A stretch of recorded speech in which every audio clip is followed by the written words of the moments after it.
Hi, welcome back to the channel. Today just doing a couple of unboxings on some products that I bought for the resin crafts that I'm doing more of recently. I needed a new mat for the desk because the ones that I was using, which are not too bad, are these cheap silicone mats that you get from Temu. And although they're very good, they only cover a small portion of my desk. I don't know if this new one is going to be too big for my desk, but I'm going to get it out of the box after we've read the back. I've seen it on a couple of people's channels, thought it looked really interesting, so let's have a look. So there's all the information that you need on the back. This is from a company called Resiners. There's the website if you want to have a look at that. This video is not sponsored. These are products that I've bought myself and want to share with you guys. So there's not much information on the back. It does say there that it may irritate eyes, may irritate skin. It says do not get in eyes. This is a mat. I don't know how small it is, but I don't think you can get it in your eyes. I think it's referring to the powder that may come on it. I'm not sure. But either way, I put gloves on because it did say that it can irritate the eyes and skin. So it says store in a well ventilated space, keep container tightly sealed, wash hands immediately after use. So I'm not understanding this. It says on the back here, first aid treatment. If swallowed, call our poison control centre or a doctor immediately. Now, how are you supposed to swallow this mat? I mean, I take some quite large tablets for my medication, but I've never had to take any tablets this size. Anyway, it may just be like a generic thing that they put on their products, but I think it needs revisiting for this type of product because it really does not make sense. At least it made me giggle. Do not induce vomiting. If in eyes, rinse with water for at least 10 minutes. I think you're going to need more than just water if you get this mat in your eyes. If on skin, rinse well with water. Now the skin side of things I can understand because you could touch it with your hands or even your arms or whatever, or rub your face afterwards. But I'm pretty sure everybody out there who's dealing with resin wears gloves and protects themselves anyway. If you don't, then you should be doing. But please don't get a mat in your eyes.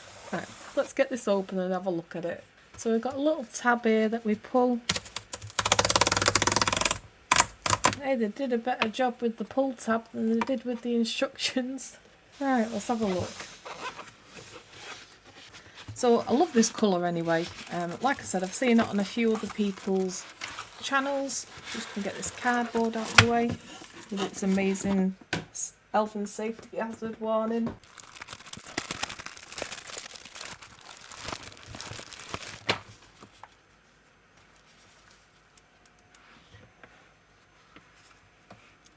Do you know what? It's pretty much the perfect size.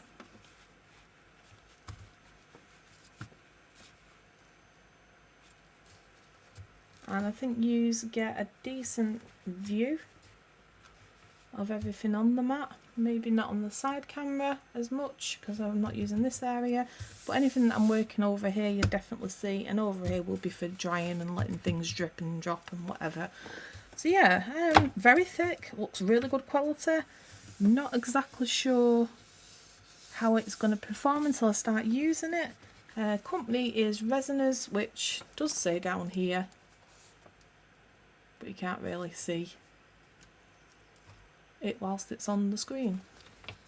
Right, so that's our first product. I'm going to fold this up just so I can get the other things on the desk. Okay, the next thing we've got is the digital postal scale from ACCT. I've bought these because one, I plan on sending out orders, but two, most importantly, I'm starting to do epoxy resin. Yay!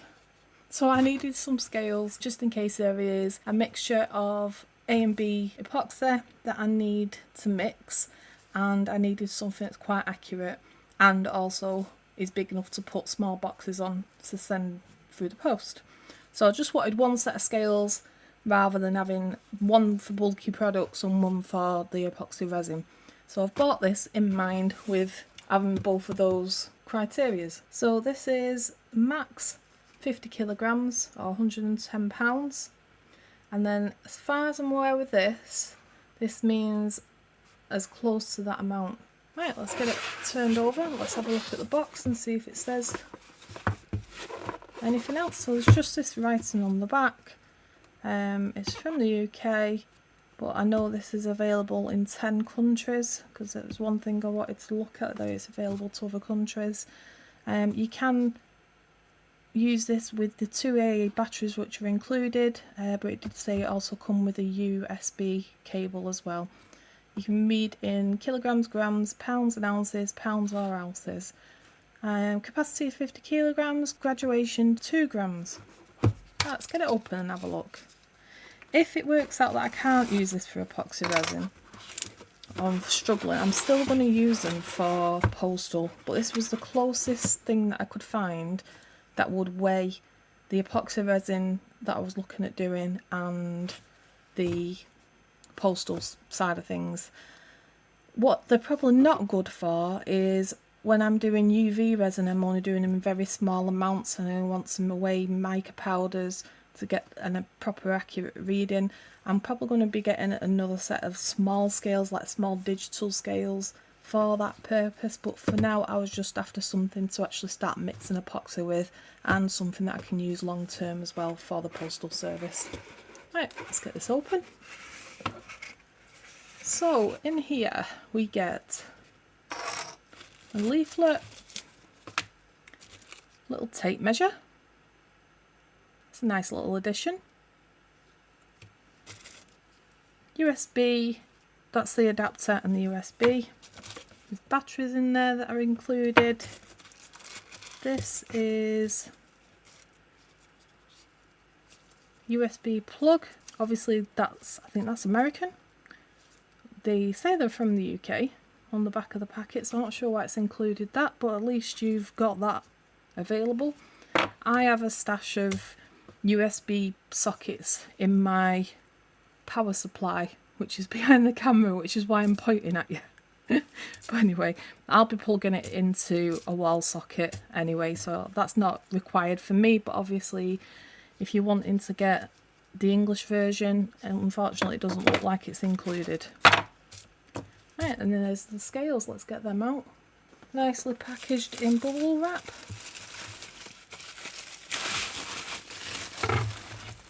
Nice stainless steel finish. And we have some, ooh, that's dented. That's not good. I can't remember what was on top of that. I've got a feeling it might have been that. And it's been closed on it with the box and it's damaged the screen. I just hope it's not damaged it enough to... Oh, I need power. Let's do the batteries for now. It's easier than the plug at this moment in time.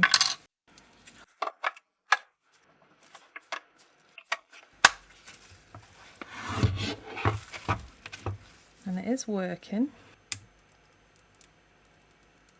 Yeah, it definitely is this that's damaged. It's the screen, sort of like plastic that goes over it. But it does feel like it's a couple of mils away from the actual digital display. But it's just been poorly packaged in the factory. So just in case it goes dodgy on me over the next few times of me using them, I'm going to keep that on there and just use them a bit first before I decide, yep, I'm definitely keeping them. 0.5, 0.5, 0.5, and it looks like it's picking it up on all four corners, not just in the middle, which is good. This is just a cup that I have with all bits of resin finishing things, just to get another idea. 14.4, 14.4, 14.4, which is good.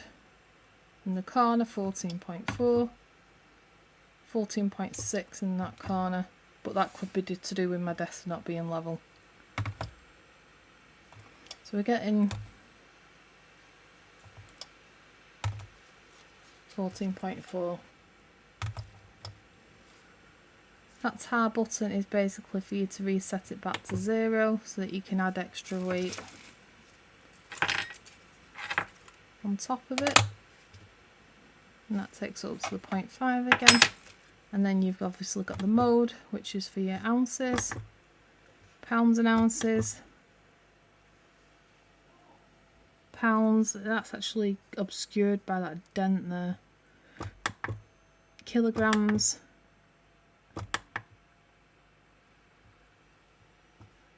Pounds, did I say grams? Oh, there it is, grams.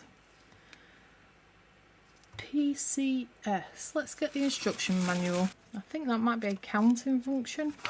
Counting function. Turn on the scale and press the PCS button. Choose a sample quantity of 25, 50, 75 and 100 and place them on the scale plate. Press and hold the PCS button and the sample quantity will be displayed. Press the mode button to choose the correct quantity and then press the PCS to confirm. The sample weight can now be removed and the scale is ready for weight counting. Probably not something that I'm going to use, and the rest of the booklet is in different languages, so you know there's several languages there as well if you don't speak English. So it's just the first couple of pages for me and it's got everything there listed and it looks quite simple to use. I'm probably not going to use this function, but it's there if I ever do need it.